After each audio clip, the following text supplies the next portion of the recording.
کابینہ نے criminal law amendments کی منظوری دی ہے۔ اس میں جو ابھی پبلک کے سامنے جو تجاویز جو ہیں وہ پیش کی جا رہی ہیں اور اس کے بعد یہ پارلیمان میں جائیں گی، اس میں سب سے امپورٹنٹ یہ ہے کہ ہر کرمنل کیس کا فیصلہ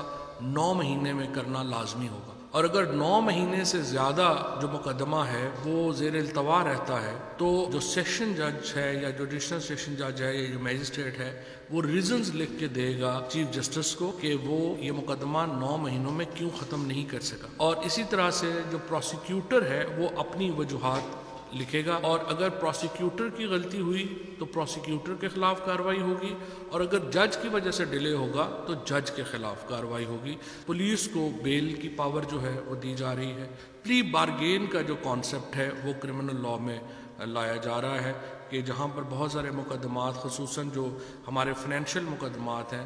وہ ان کے اوپر سے بوجھ کم ہو سکے گا عدالتوں کا۔ ایس ایچ او ہے اس کے بارے میں کہا گیا ہے کہ وہ پریفریبلی بی اے ہوگا، اور بی اے سے کم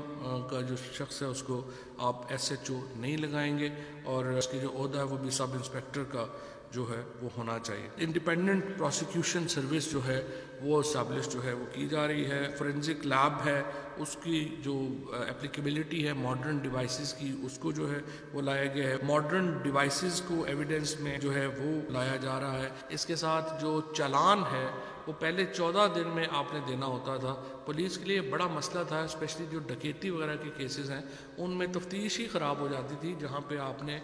صرف 14 دن میں چالان پیش کرنا ہے، اب اس کی مدت بڑھا کے 45 دن کرنے کی جو ہے وہ تجویز دی گئی ہے۔ بڑے ریفارمز جو ہیں ان کا آج کرمنل لاء ریفارمز جو ہیں وہ منظوری دی ہے کابینہ نے۔